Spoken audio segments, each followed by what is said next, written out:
everyone, and thanks for joining me. Today I'm chatting with Johnny Worthen. He's a multi-genre author that has and he's quite a character. A multi-genre author, but we've been talking about recently, we did one other interview with him before of his first book of his series for Coronam.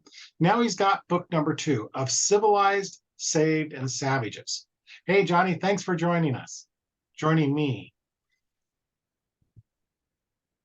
Dan, are you in the box? Yeah, I am. Sorry. I've been working on that gag forever. I had to use it. Okay. Well, thank you, Dan. Thank you. Yes. I'm glad I'm Johnny Worthen. Hello. Author of science fiction books. And others. And we're going to talk a little bit about this. So your latest work, this is what we wanted to start off with. The one that's sitting right here. I see you got it behind you back there as I point. That's pretty good, huh? Of Civilized, Saved, and Savages. This is the second book of the Coronam series. So tell me, what's your logline, your pitch that you use when you're talking to people to tell them what this book's about? It's a tricky one because, well, first of all, it's the second book of a trilogy. And so you kind of got to sell the whole Coronam. I mean, you pick this up alone. I guess you could be fine with it. I mean, I recommend it. If you have a choice of buying one book today and it's this or someone else's, I'd recommend this one. But the other one is the idea is a continuation. The logline would be the continuation of the previous book where humanity gets a second chance. But is anyone willing to take it? The idea that mankind is given, finds itself repeating history. And can they make the right decisions to avoid the problems that got us here in the first place? And I just think it's difficult because I can't really focus on a single story arc of it, except for all of humanity. The book is a large piece, complex, epic in scale even, with characters ranging from in multiple timelines and on multiple planets with multiple goals and everything, but all of them united as far as humanity in a new setting. If I can read the back of this, the back's the best one, where it's 8 habitable planets and 3 dead ones, all in a single ring about a volatile star, Coronam. It was a wonder to find, a miracle to reach, but it gave mankind another chance. So here we find ourselves in the future, about 2,000 or 3,000 years from us where we are now. And the conceit is that mankind left Earth, at least the rich people did, and they left the rest of us to die. Because at the time, that was science fiction. Now it's looking like a Tuesday. But they found this strange planet off in the distance, and they can't explain it. Why are all these planets circling this? Why are there so many habitable planets in one place? Don't care, get there. And so they flew across, and as they get there, the EMP blasts the ships and they land individually, separating themselves for 1,000 years until basically restarting technology at early medieval levels. And so now the ships, now they finally have ships that are able to go between the planets again. And during that time, though they all came from a homogenous center, from a homogenous ideology, society, patriarchy and exploitation, raid capitalism, whatever you have, that brought the death of the old Earth. They brought that with them like poisonous seeds. And now they're intermingling again, but they've managed to independently stretch out in new evolutionary directions, including one planet which put a woman on the throne, and that's just not to be done. We know women barely have souls, right? And that's where the story of book 1 really is about her struggle of getting to the Ascension War, as I guess they called it. Yes, and so Zebelon's and Skari rises, and that just won't do because it threatens everything. First of all, we have ambitions of other planets, and we have tradition, which has been maintained, which must be maintained. And the first book outlines that war. In the second book, we pick up where the first book leaves off.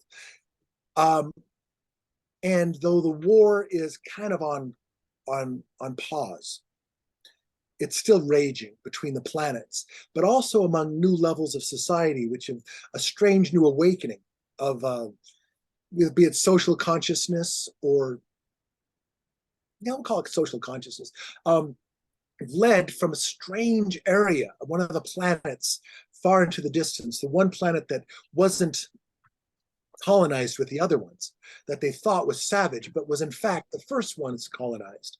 And that is Jareth's world, or Tirgwenin. And there's something happening there. In the first book, we followed a colony that is transported there. In the second book, the remnants of that colony grow to be very important to the status of the system entirely. We also visit in the second book one of the other planets called Salangen, which is basically a resource battery, a resource for Hyrax, and it's been terribly, terribly mistreated. And from the moment mankind landed on that planet, it was damned.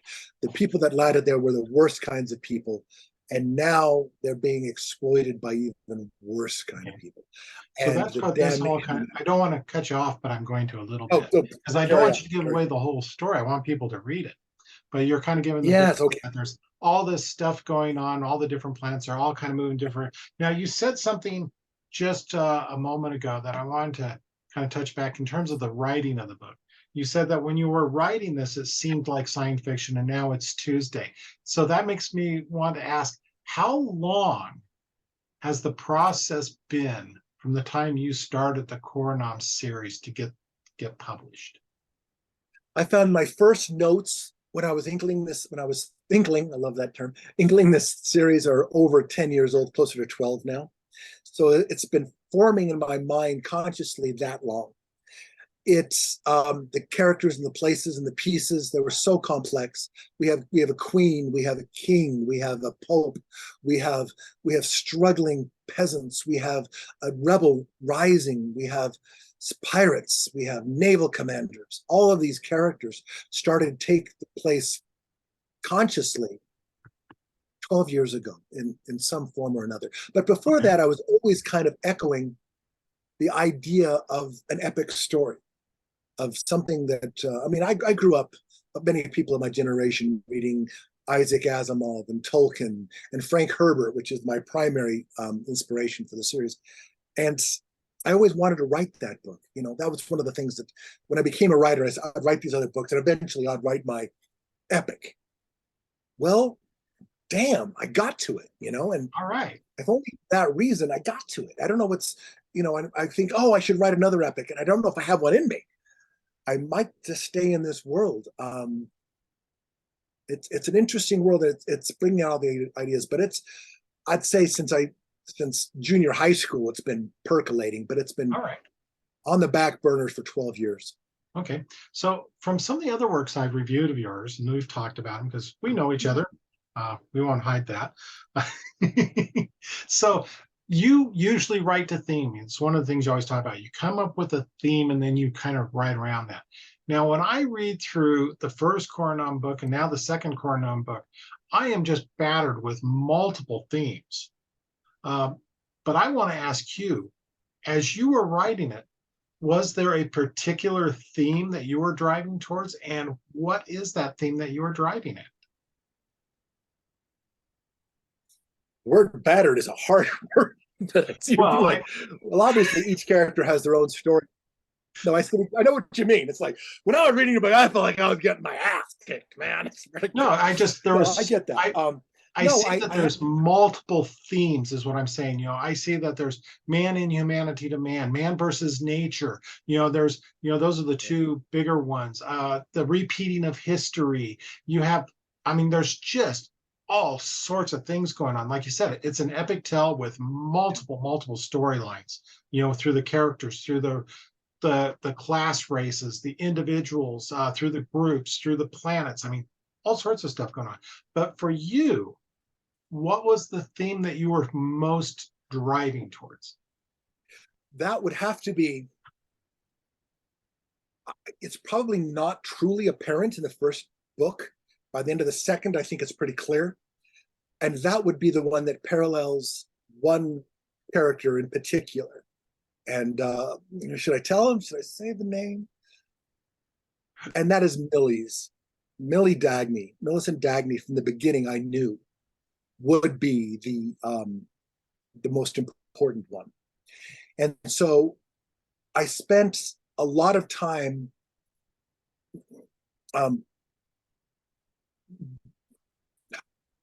stewing on the best way to handle that.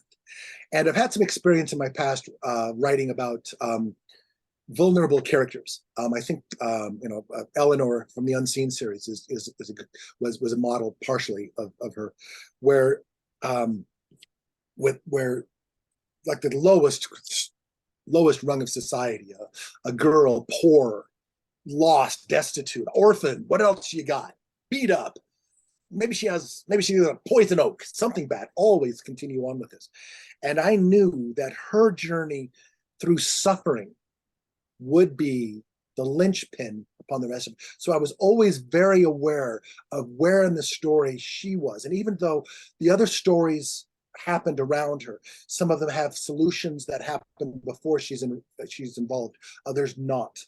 But in the background, always, as the epic things happen around us, there is burning the light or the hope in my mind of that backstory, of that particular story. And it has to do with, how do we get out of this? The theme that really drove me here at the beginning was, how do we fix it? What do we do? How do we get out of this mess? How did we get here? That was the starting point. How did we get here? I noticed a moment in history in the end of the 16th century, where capitalism in its current form is kind of toddling around. It could have been killed then. It could have been taken to a bathtub and put down, but it wasn't. Instead, it was allowed to grow. And if we look at how the East Indian, the Dutch East Indian Company, handled its affairs, and how the governments allowed it to go, and the rise of absolute amoral exploitation just became the norm, which is something we are absolutely still struggling with today, as 3 people are worth as much as the rest of the continent.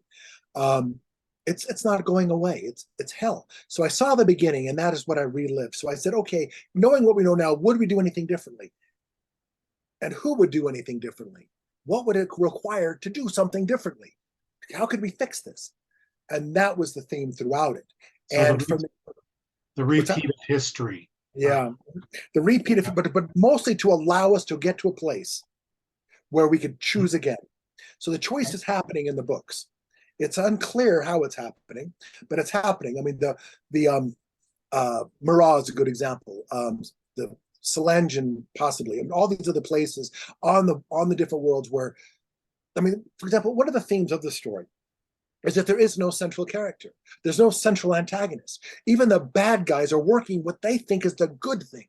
You know, the tradition has saved us. We're alive. You know, let's not mess this up. This has kept us alive. So all these people come from a place of virtue. They just don't realize how wrong it is sometimes. And so with that in mind, I want to show the absolute, the choral nature of society. I know this sounds stupid and deep, and this isn't selling my book, but this is what I wanted to explore. I wanted to show that it's not just one person doing one good thing that fixes everything. It has to get here. Maybe you can finally push somebody far enough that they do something that fixes it all, maybe, but if everyone's not on board, you're not going to get there. So I needed to show everybody playing their part. It's an orchestra. It's not a solo. And even Millie and even Tirgwenin and even Zabel, they are limited in what they can do without the rest of the songs. And that's what I want to do. So, you know, when I try to sell this, you know, what's it about? I have to pick a couple of characters, and sell it about them. It's about a pirate lover and his queen. But ultimately, the larger picture, and those plots are there. Don't get me wrong; they're solid, and strong, and they'll keep you going through the rest of it. And each character has its own very compelling part. But the idea that, God help me, it takes a village to survive. You know, Like what you were saying in the first book, and that is, you know, how big is your family? That's it it. comes back, working together and everything. So now, kind of moving into some of the particulars, language plays a very big part in your book. Use of place names, the names of the planets and things, even the name of the star. Now, I don't want to give too much away, because I know those are all clues that people can look up on their own. And now it's out there and they can do it. You know, if they see this, they go, oh, wait a minute, that has a meaning to it. So looking at that, can you tell me what language you referenced to bring in this great flavor of the names? Oh, most planets have their own, actually. For Hyrax, I went with Spanish. For for Enskari, I went Latin. For Tirgwenan, I went Welsh. For the Dead World, Dajjal and for Dajjal, I went Arabic. Those are Ravan. I went to Hindu. To the planet Temple, I went English. To Salangian, I think that was American Indian. No, South American Indian. Oh, And those are some of the echoes we have there. And of course, Latin for Coronam. But mostly I just needed to have a name that would be unusual and yet recognizable to some. The names of some of the characters too were important to me. Zabel is one of my favorites. That one was fun to come up with or to find. I didn't come up with it. And some of the other ones have personal meanings. Millie, a name that's a personal meaning. But mostly you don't need to know any of that. But it's there because I needed the subconscious placeholder to what I thought where I'm going with this and why it became this a certain way. That's where it came from. Okay, so earlier you also mentioned that Dune was an inspiration, and I know that the first book was reviewed and referenced to the same style. And I could see it myself. So the style, if anybody, it's not so much that you're taking, so people understand, you're not taking the format in Dune and trying to put it into a new world, yeah. But it's the writing style that you kind of used. Part of it is at the start of the chapter, you have pieces that kind of give a point. Was that a separate writing exercise to come up with quotes or statements? Because you create your history of the worlds through some of that. Yes, I do. It was actually, I used it as a secondary outlet. Often it would be historical background that you need to know that you just can't fit in conversation. Well, as you know, we did arrive from Earth 2,000 years ago. You just can't bring that in. So I used those things based on. I used a similar idea for history. That's the history idea came from Herbert, but I also use it just thematically, where I will have a note that says from I'll take one for example here. Here's one, chapter 10 of Civilized. It says, when the student is ready, the teacher will come. When the student is truly ready, the teacher will go. Zen Earth proverb. That's real. I just found that. I researched that. But it's very much thematically of what will happen in this chapter. And it's important to see these things. It also wants to connect to old Earth to new Earth. I have Bible quotes in here, which are very important. And so all of it gives me basically another facet. You don't need to have these things, but they definitely add a new, fresh light and helps the reader possibly understand why the story is this way. There's in book 2. Well, all the books have have a center section of backstory. The first book takes place. The backstory takes place about the original colony on Tirgwenan, and it's like 5 years before the events of the story. In the second book, I go back 300 years to events on Temple. And there we learn about a teacher, a monk, and his experience that he has in these chapters. And he becomes, his quotes now are everywhere. So as soon as I had that character, I knew I had a religious authority to comment on that. And unfortunately, I had already landed all my great quotes in book 1 without needing him. But you get used to Larry Melk. He's a great character. But those mini stories are actually very telling in themselves. That shows backstory and it shows echoes of the rest of the story. Often, what is wrong with us? What is wrong with us? First one shows why this is a terrible place to be. The second one answers a couple of questions, including shows us the first attempt to change things. And the third one, man, all I can say is when of Heroes, Homes, and Honey, book 3 comes out. The center section is its own, just an absolute I'm so proud of it. I'm so proud of it. If you know the story of Coronam, you will absolutely lap those up. I mean, those stories take place on old Earth. So we see how we got here, and it is so cool. Anyway, I love these books. I absolutely, the thing is, I'm just so excited this book is available. I'm glad I wrote it. It's the kind of thing I pick up and I read myself and go, gosh, I'm glad I wrote that. Who did that? That's good, Nothing fuels revolution like hunger and hangings. Old Earth proverb. That's one of Larry Melk's chapters, which is very useful. All right. I just think that provided a lot of fun. You actually answered my other question, and I was going to ask about the styling, and that was the historical backflash in the middle of the book, section 2. So if anybody's seeing this and reading, you'll want to watch that, because if you're not paying attention to like the dates in the little prelude to each chapter, or that you're in section 2, it seems like there's this weird jump that takes place with the characters, and it's really not. Yeah, my editor said, you got to put a big page in because people are going to miss it. So we got a big ass page here.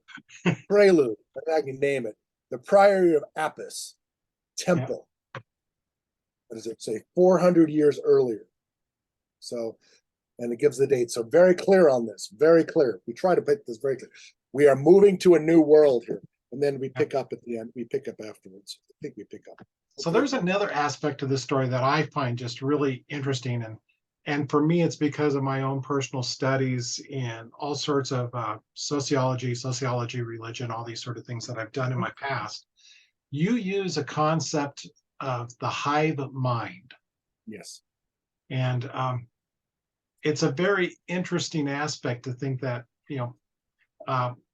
are what some people might see it as a mimics the passing on of traditions through not genetics, but through teaching. But this takes it a step further.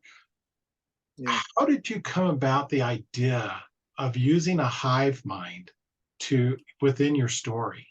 I mean, because it's such a unique aspect, the way you use it. Well, I've always been a study of philosophy, a student of philosophy, much like you. And I've run into the concept several times. Obviously, Carl Jung talking about this. He had the ideas of synchronicity and all that. The Jewish Kabbalah postulates the existence of the Akashic Library, wherein is written all things that have happened and all things that will happen. That was one of the conceits I wanted to have available. I was nudged in that direction by Arthur C. Clarke's a story of Childhood's End, which I think very much takes a piece, exists in this story, of that place existing, of you being able to see the truth and those kind of things existing. Also, it just seems so right at the time that it still does very much worse so actually. That's, I mean, the idea of, I don't want to get into what I'm reading now about the ideas of different levels of consciousness in Buddhism, including an earlier, the first, before it gets into ours or the gross, the first level of consciousness, which kind of suggests this is how we travel, that the world, the universe is sentient, is conscious, was to begin with. We're just a little tentacle of it. And that idea is kind of it's not new, obviously, I've had it for years, but when I was thinking of it, I was thinking of a convenient way to try to link all the people. And the more I got into it, the more spiritual it became. I won't lie, the original idea was really lame. And that is, well, maybe it's still not lame, but the parallel I wanted to have was, as reliving the past, was that would be the internet. The facts are available to people if they're willing to look at them. The only thing I have is I have a gatekeeper on my internet, is that you just can't have access to all of this information, other minds, other communications, until you've shown some level of, dare I say, compassion to get there. Otherwise, and then that's basically becomes the nuts and bolts of it. But ultimately, and as the story progresses, we learn more and more about this other idea. And though it starts out very mundane, barely, just kind of on the periphery in the first story, and the second story becomes more and more. Third story, it's central. That it actually continues on beyond, this is why I'm thinking there might be a book 4 or 5 out of this, is the idea of what actually this connects. But the idea of shared minds, I've always been a big believer of that. As you know, we have a writing group we call the Infinite Monkeys. And the Infinite Monkeys, as you can see the monkey in my background, there's my monkey, and we have the monkeys back there. And the joke being that if you put an infinite monkeys in a room with typewriters, eventually somebody's going to spit out Hamlet. But there's another monkey that figures very strongly in my life, and that is the 100th monkey. And this is the other idea I had going in this story, is if you're not familiar with the 100th monkey, the story goes like this. There was a group of researchers on an island in Japan who had a bunch of rhesus monkeys. And the rhesus monkeys were all on all these other islands. Somehow they all got to the island. They no longer, the water was too broad. They don't actually go back and forth anymore, but they are on the islands, right? And they're on several different islands. One day, and the monkeys loved rice. Who doesn't love rice? It's delicious. It's nutritious. So they'd give the monkeys rice and they'd eat it, but they struggled with it, because the monkeys realized the monkeys didn't like eating sand. And if you drop rice in the dirt, you're going to get some grit. They like rice. They'll deal with it. There was that much. Then one day, one of these clever little monkeys picked up the rice, dirt and all, walked over to a puddle in a pool of water, and they dropped it in there. Lo and behold, the rice floated, the dirt left. They could eat the rice without the grit. Well, another monkey saw them do this. They started doing it. Another monkey saw that monkey do it. And soon the entire island, everybody was scooping up their rice and dropping it in the water, cleaning it, and enjoying themselves no little ways. That was kind of interesting to show how that communication happened. And then, according to the story, overnight, every island in the chain, every monkey on every island in the chain was doing the same thing. That's the story. Suddenly, hundreds of miles away, these monkeys knew to do this. And the book, The 100th Monkey, was a 99-cent paperback when I worked at a bookstore, because it wanted to be sold. It wanted people to take it. One of those things that if anybody stole that book, I would wave at them, carry on. Because the idea is that if enough people believe in a certain thing, it will actually resonate beyond us. Once we get to a critical mass of 100th monkey, we all want to do the right thing. It'll happen. So if we all choose to be less greedy and less asshole, maybe we'll have a better world. That's the idea. How do we get everybody to attach that? And that's where the idea of the consciousness came in, because that would suggest the greater consciousness. That was also playing in the background of my writing. So you got your background studies in philosophy. And actually, I do know that the story about the monkeys washing their food, there are monkeys that in Japan that actually do wash their food. I don't know how it works to that. I don't remember the actual studies they've done on that. But I do know that has basis in fact, if nothing else. But you've also mentioned you had a lot of influence in your writing style for what you want to do, from Clark, from Tolkien, from Asimov. So to a new writer, would you, I'm kind of, don't want to put the words in your mouth, but would you say it's important to read? No, avoid that at all costs. No, but you see, that's just it. I mean, every writer, yes, you have to read, experience these things. This is what takes you away. When you read a book, it's more than just watching the story. You can watch Lord of the Rings a million times and never get it. I mean, it'll get it. You'll understand the story. But if you read it, you actually live it. It comes into your mind. And when I was growing up, those were the people that were important. Those, granted, even when I was reading, they were older. I mean, Asimov was 50s and 60s, and Clark's 2001 was the 70s. So yeah, I mean, it was around, but and science fiction was kind of not.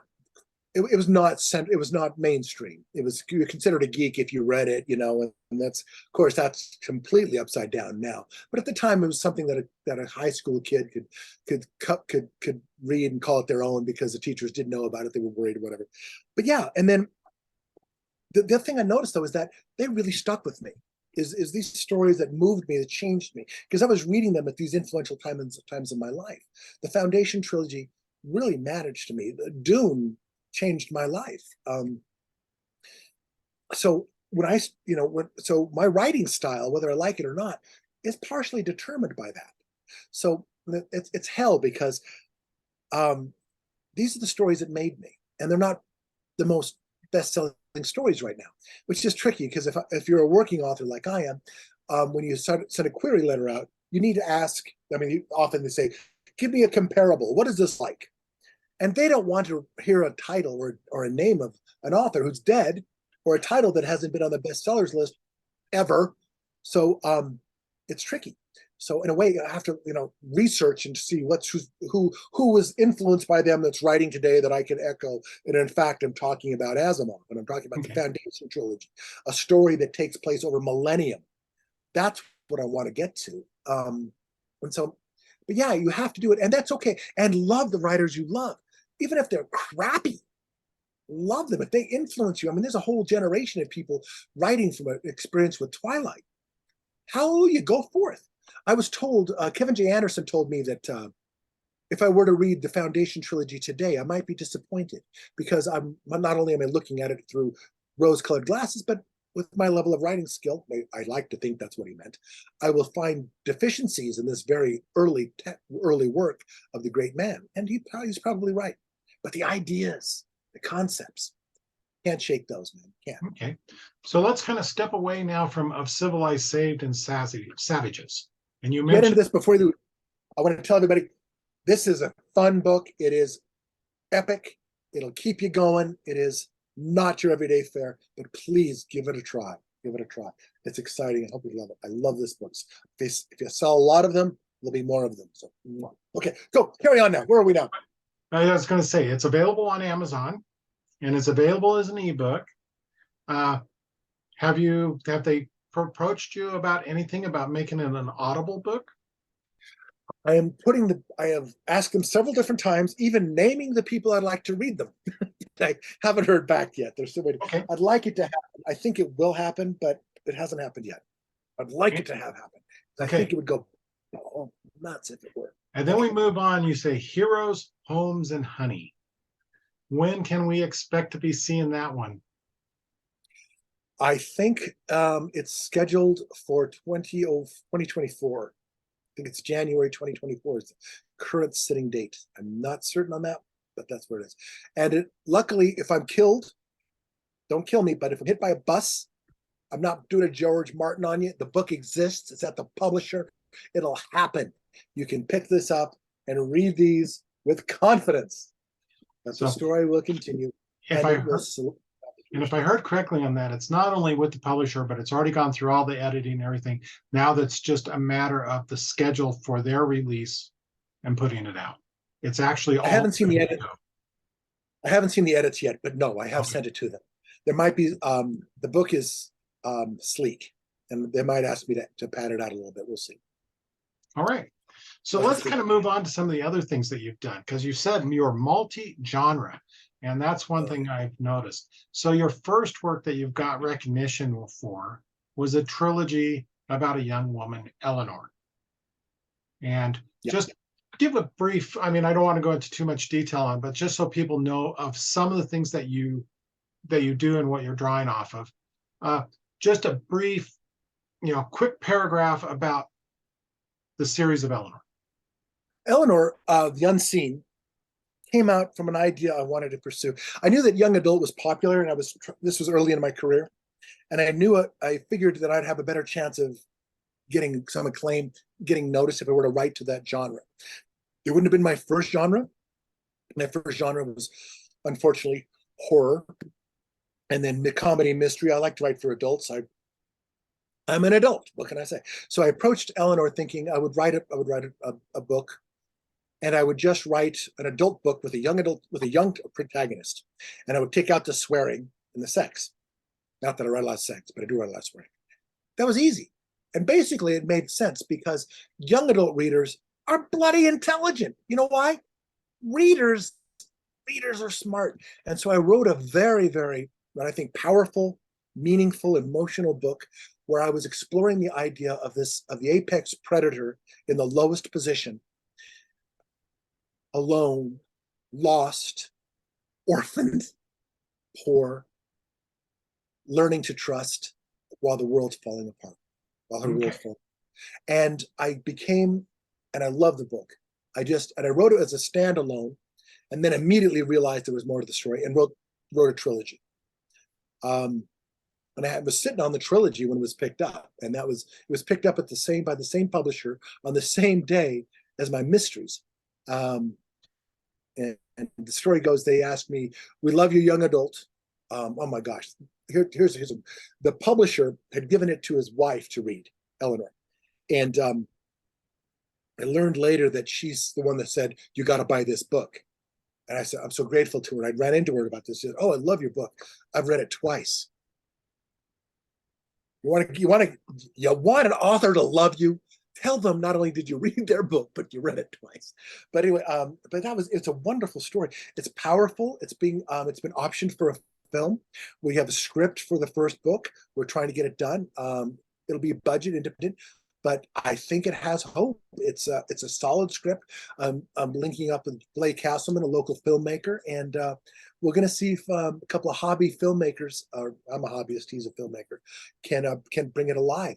I think it's a great story. It'll be a great part for any girl that gets it. Heartwarming. I call it a love letter to my mother and my grandmother. The first book particularly is that.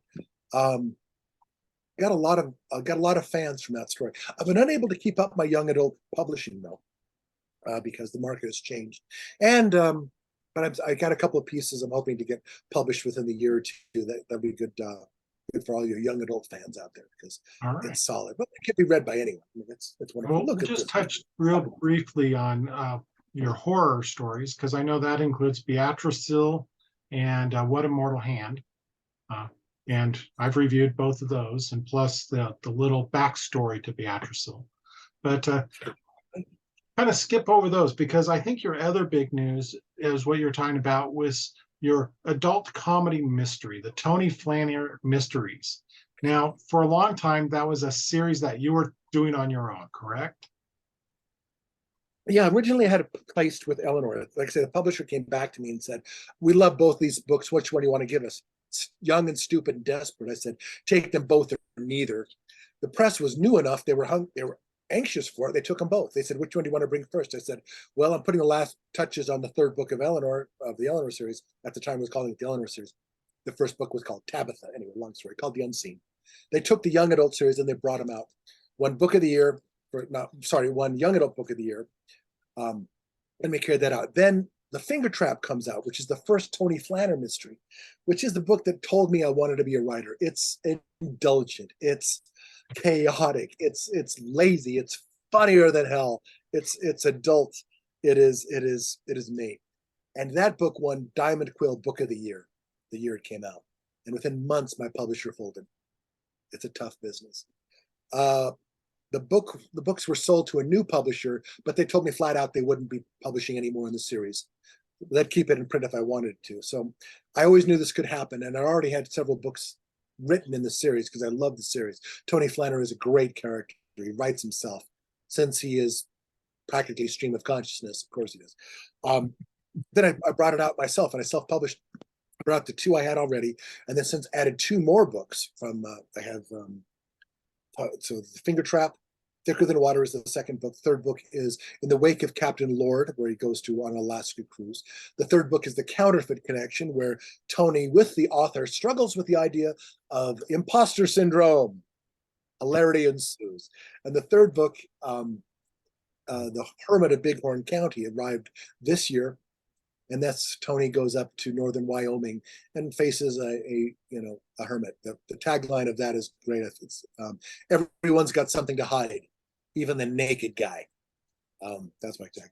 But then, so I was publishing these alone, and I managed to and I found a publisher in Las Vegas who I approached with some of my other crime stuff, and they were interested, but they only published series. So I said, "Hey, I do have this series that's been published before." And they said, "Send us a couple of copies. We're going to look at it." They bought them. So now the entire Tony Flanner series, all 5 books, are being reissued by Wolfpack Press, including the one I'm working on now. The 6th book, working title is The Third Eye. But today, of all days, another title came to me. So it might well be called, by the time you're watching this, it'll probably be called The Real Deal. And that'll be book 6 in the Tony Flanders series. And it takes place in Eugene, Oregon, at a convention of cultists, of all things. And it has goats, as you might imagine. It has comedians. It has modern satire. It has violence. It has poison oak. It has everything. And just today, like I said, the new title came to me as I'm writing it up. So that book is coming out. I think we'll see that in May or September. No, August or September, if I'm not mistaken. 2023. With the rest of the series coming in 2023 this year, 2023, with the rest of the series coming out a book a month, or leading up to the 6th book in the series. And I'm excited because this will give the series a whole new life. With the publisher is well connected with readers who love the style I'm reading, the style I'm writing. It's just an absolute fantastic find. I'm absolutely so lucky to find this publisher. So I'm excited about that. So the new book will be out this year, along with reissues of all the other Tony Flanders series. It's if you're looking for just a light, fun read, and yes, thematically oriented as well, whether it's growing up, whether it's family, whether it's blaming people, or whether technology has gotten out of hand, all of these things can be answered by Tony Flanders in one of his books. So the new one is, it's a spiritual quest. The real deal. What counts as the real deal? Feel safe. All right. So that kind of touches on your novels. So I know we've been working together on an anthology. You've got a story coming out in there. But what are some other places where people can find your writing? I mean, because apparently, you have a lot of short stories out through the League of Utah Writers, the Infinite Monkeys, and other places as well, correct? I do. I think at last point I had 20 short stories published. Several of them are repeats. So I'm pleased with that. Most of them are available through the League of Utah Writers. That's been my primary outlet. Omnium Gathering brought out some of my horror. And actually, I was saying on horror writers, I have a lot of those coming out. This year I have a short story coming out called As to Plan. It's a young adult horror. It takes place on the banks of a lake. And that's coming out. I forgot the name of the book. Timberline is bringing that out. My new one is I have the Hammer Club, which is coming out in Kindred Spirits, which is coming now, which we just got finished. And I wrote a really nice one for We Are Dangerous that didn't get picked up. So then I'm sure you'll find a place for it. So so you got a lot of things. So besides the writing, you teach. I do. I try to. I do. I teach at the University of Utah and at conferences wherever I can. Okay. So what are some of the events that you have lined up right now that people might be able to look for if they want to find out and learn from you? Well, first thing is I have a couple of recorded classes coming up for Prequels 2023 for the League of Utah Writers. After that, I think my next big landing is at Pikes Peak Writers Conference in April, where I'm giving at least three classes there. Love Pikes Peak. Pikes Peak is a first-rate writers conference. If you're looking for a conference, if you're a writer and you're looking for a conference to jump into and you're near Pikes Peak, you can't go wrong there. Colorado has some of the best writers I know. And I love conferences. Not only do I get a chance to teach, but it's a networking opportunity to get to meet other writers. Because it's important to know you're not alone in this, because you spend a lot of your time alone in this. Alone in our own little worlds. Yeah. So meeting new people is just, gosh, because you can't. Who else can you say, I got a rejection, it sucks. Dad says, well, you got other shit. That really, keeps you in perspective.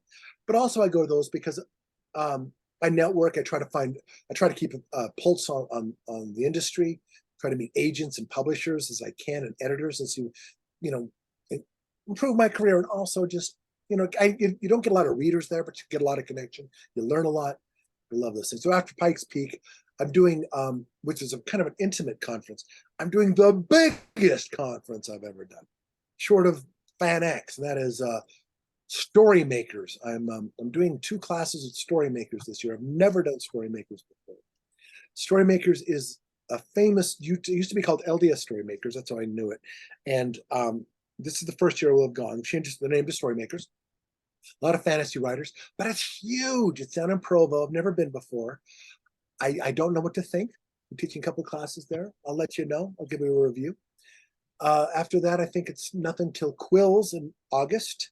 And I'm probably shooting for another trip to Colorado for the Rocky Mountain Gold Conference, which should be great. Oh, and I haven't heard back, but I'm trying to get into Fan X again.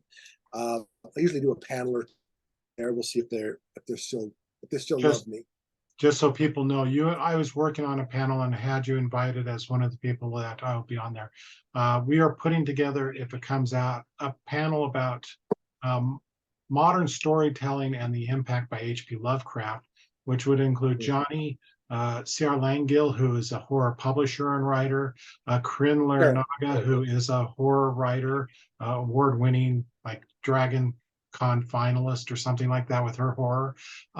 We have a screenwriter, Michael Klug, and also Jonathan Michael, who is a director of horror. So we have a wide variety that we're trying to put together specifically for Fan X on horror stories. But that's, I sure hope that it'll be a great panel if it happens. It'll be really excellent. Yeah. Everybody's excited about doing it. We're just waiting to get the okay. Yeah. Every year it's different up there. Yeah, so that's coming. So that'll be a good one. And then a couple of writing retreats, and with any luck, I will. I'll finish the current Tony this weekend. Get through some edits on that, and then begin my next project. And I'm unclear what it is. I have a couple of ideas, but nothing. This is the first book. This new Tony Flanner's rarefied air for me. I don't know if I mentioned that this is the first book I've ever sold before it was written, which is I'm slowly meeting all my writerly goals, little by little by little. But it might be another Coronam. I'm thinking it might be a science fiction. So, all right, I'm thinking it'd be science fiction, or I might. I do have a possible second trilogy in Coronam, but it takes place about 1,000 years after the end of the third. So that could be fun. I'll let you know. All right. A lot of good things sounds like coming up. So I'm just going to ask one final question. As a teacher, as a writer, as a presenter, as working with the League of Utah Writers, and even being a past president of the League, being in part of one of the chapters, Infinite Monkey Genre Writers, that's what we kind of saw. To a new writer, I know you get a lot of new writers through everything that you do. What is a piece of advice you would give to someone that wants to become a writer, an author, or just say a writer of anything, of any size or style of writing? What advice would you give them? That's a good one. I mean, I want to say something like don't take yourself seriously, but that doesn't go far enough. That isn't what it is. You've got to enjoy the process. If I'm reminded of the Bhagavad Gita, as I am, and that is the line where you are entitled to the work, but not the results of the work. So all you ever have in your control in a very subjective industry, art is subjective, in a very subjective industry, all you ever truly have control over is where you need to find your joy, and that is in the creation of the art itself. You need to enjoy the process. And if you enjoy the process, you'll never work a day in your life. I know, that's my uncle said. He said, if you do what you love, you'll never work a day in your life. He did heroin, but I think it's good. I think it's a good rule on the whole. Yeah. No, just try to enjoy the process. Try to love the writing and do the best you can, and then do something, and then do it again. You cannot. It is very easy. Once you start sharing your work, you will run. If you don't run into rejection, hallelujah, you're the blessed child. You're the one, Neo. Go on, save the universe. But for the most part, you're going to get a lot of rejection, and some of them are going to hurt. Some of them are going to be stupid. Some of them are going to be make very little sense to you, and that's okay because it is subjective, and you just got to go on. You got to roll with it. You got to love the process. That's a lot of it. It's and write another book. You finish a book, write another book. It's the only power you have. I say this before. Is say, for example, I publish a book and nobody buys it. What do? Write another book. Okay, I had a bad writing day. What do? I write another book. I can't get an agent. What do? Write another book. Write another book. That's it. That's the only answer. And actually, that's the answer. That is enough. That will actually cast the spell for success. Is write another book. Be productive. Like what you do. Yeah. All right. Thank you. And don't be a jackass. That's another one. Don't be a jackass. That comes from the Jonathan Mayberry. It's don't be a jackass. Keep in mind, this is a small community. Don't be a jackass. Don't take yourself seriously. Anyway, that's too much advice. What's the one piece of advice? I think you gave it buy there. my books. Buy my book. Don't be a jackass. It could be, that might be the penultimate. That might be the ultimate answer to life in general. Is don't be a jackass. True story. A lot of people get really upset about these things. I cannot understand it. But it happens. Anyway, Okay. thanks for having me, man. Well, thanks for joining us. Thanks for talking with us about Of Civilized, Saved, and Savages and your other works that you've got going on and have done in the past and where you're going. I want to thank everybody who comes and watches these on my YouTube channel. I have to do this now. I have to ask, please subscribe, because by subscribing and getting the numbers, that gives me the ability to reach out more and more to who I contact in doing interviews with. And as you know, I do reviews of tabletop games, books, and movies. And yes, this does mean I can actually maybe get some other big names besides people that I know personally, like Johnny.